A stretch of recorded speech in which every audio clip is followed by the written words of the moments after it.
Hello everyone and welcome to another ESL Europe Cup. This is number 96 and we're at Hockenheim in the GT3 cars. We're on PT again, of course.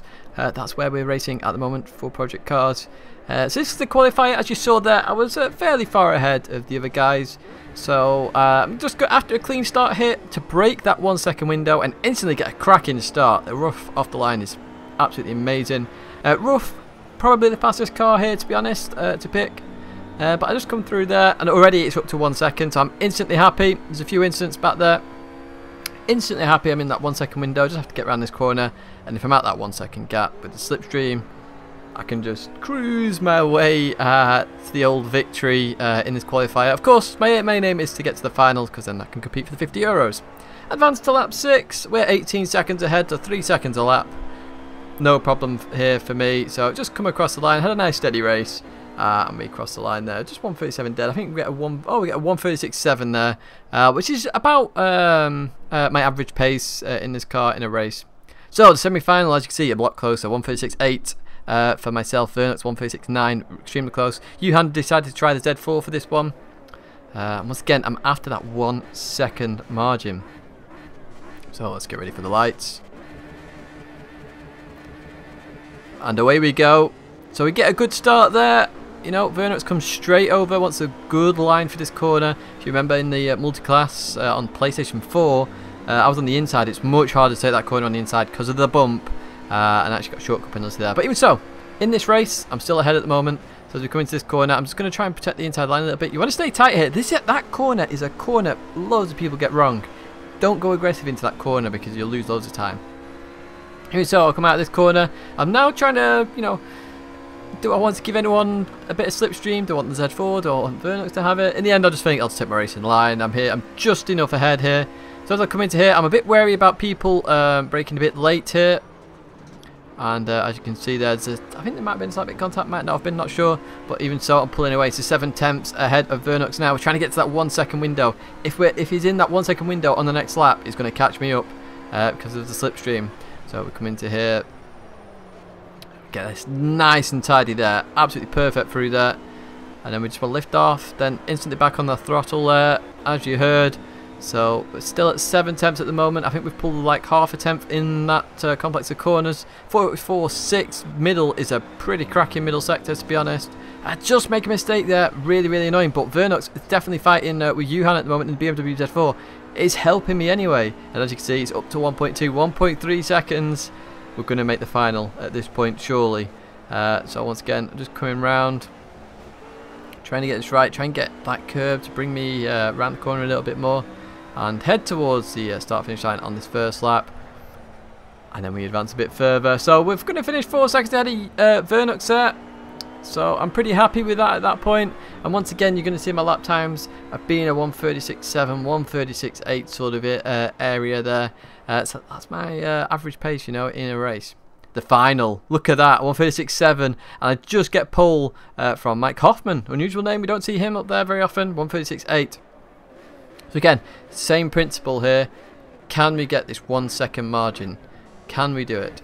So get ready for the start. Keep an eye on the rear view.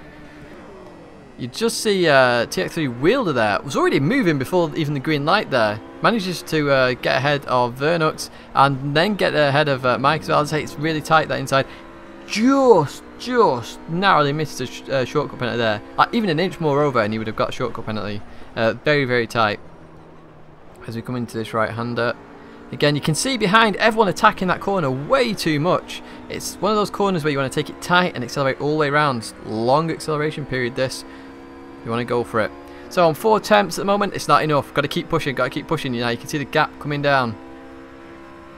And we're going to come into the braking zone here. I'm being very wary of Wheeler there. So as I come into the braking zone, he just taps me there.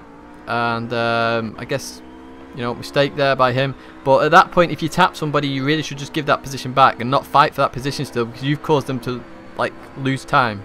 But even so, I'm defending my line here. As I have the right to do, and then he just smacks me there. Not sure why he did that. And then there was a bit more slight contact on the side-by-side bit there. So he's just behind me. I've got some damage at this point, and now I'm looking to just defend with this damage. And I can tell I've got damage straight away. I can tell the car is slightly more oversteery, so obviously we've got a bit of aero damage there. We've also got a bit of engine damage as well, and I'll show you that in a little bit, like you'll be able to see that. Just going this right-hander now. This is where I get the advantage quite a lot on a lot of people. People ask, how do you go so quick in this game? It's mid-corner speed. Improve your mid-corner speed, you'll go much faster. That is the problem a lot of people have in this game. So through there we go, and you can see the gap building. So up to 8 temps, up to 9 temps. Popsu fighting with his teammate there.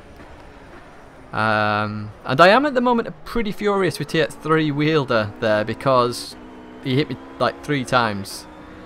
And one of them was an absolute stonker of a hit. I don't know why he did it. But 1.1 seconds you can see there. And you're going to start to see that gap going down now. And that shows you the damage I had. So I was losing a 10th on the straights. On this one and the next one I was losing about a 10th. And yeah, it was costing me a lot of time. And I was also struggling on the brakes. As I say, the aero's been affected. So you saw there, I ran a bit wide at the hairpin. Aero's been affected, so now I'm going to have to brake it even earlier to make that corner as well. And the one thing as well, I say, the people are getting some of these corners completely wrong. So the hairpin, in this rough, you've got to stay tight. Basically, it's a point and squirt car. So you want to get round and just go for it. It's very fast accelerating. The engine's over the rear wheels. Get round as fast as you can, accelerate out. You're going to get more time that way.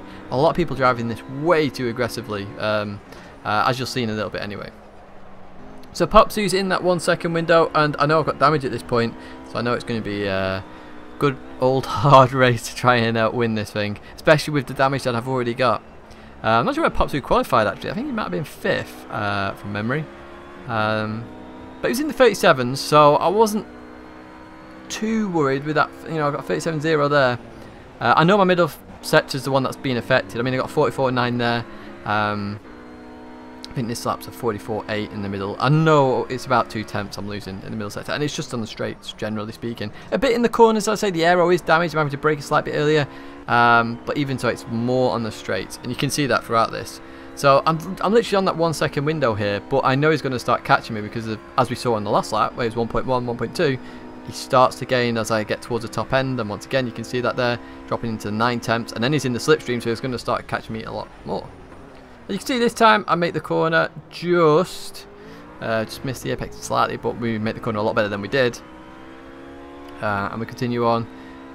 So at this point I'm thinking, okay, I can't shake Popsu at this point with the damage I've got. I'm going to have to just focus, be really, really, really consistent. And you can see I'm up on my lap time, you know. I am up on the old 37, so I know I'm not suffering too much, but you can see how much time I'm losing. In that middle sector, another 0.8, should be 0.5, 0.6, not 0.8, 0.9. But we're not losing it at the bottom end, and thankfully this is the new Hockenheim and not the old F1 track where you've got about 4 miles of straights with a few chicanes in, because otherwise I'd be buggered, and that'd be the end of that. So just going round this last corner here. Again, mid-corner speed. You want to try and keep that momentum going. It's where I gain a lot of time and a lot of people, honestly. If you're trying to get faster in this game, look at mid-corner speed. 36.9. So you might remember from the qualifier and the semis that I just showed you, my fastest laps are all 0.7, 0.8, and I was averaging that as well, bang, every lap, like hitting that. So at this point I'm hitting 0.9, 0.0s. It shows you the damage is there. And normally in the final I go quicker than I've done in the other races, so potentially I should be doing 0.6, 0.7. And you just see there, I'm trying to avoid the slipstream as much as I can, because I know he's going to get an advantage anyway on the top end. But you're going to start seeing him catch really, really quickly. As we head towards this hairpin again. So you can just see how late he brakes and runs wide at the corner. So at that point I think that's a mistake. But I'll just advance it a bit further on. And as we head towards the hairpin again, you should probably guess something's going to happen at this point. So we're heading towards the hairpin, under braking. I'm braking at that same point again. Turn in. Popsu's turning in and braking and hits me there, and that really ticks me off at that point, because and you can see there I'm flashing my lights. Wheel has hit me 3 times already, and now another TX3 guy has hit me again. So you know they don't really have the best of records anyway, to be honest, TX3. You know, that Vernux has even left them. You see, yeah. Not going to go there with starting the flame war or anything, but even so, they're not very well known. And I'm guessing Popsy made a mistake, but if you're going to hit somebody, don't hit them. You know, avoid it. So I was really furious at that point. And as you've seen, I've raced Popsy in the SMSR, and we raced fine there. But even so, I've got even more damage now, and I know that because I think I run 37.2s then as an average rather than 36.8s. So it's cost me 2/10 a lap, that increase of damage to the rear end.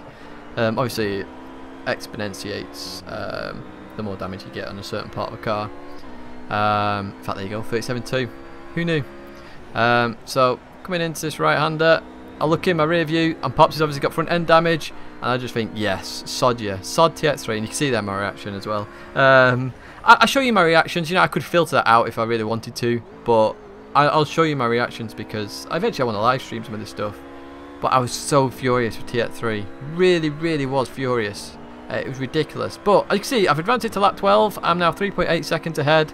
Popsy's front end damage obviously meant that he didn't have that advantage anymore.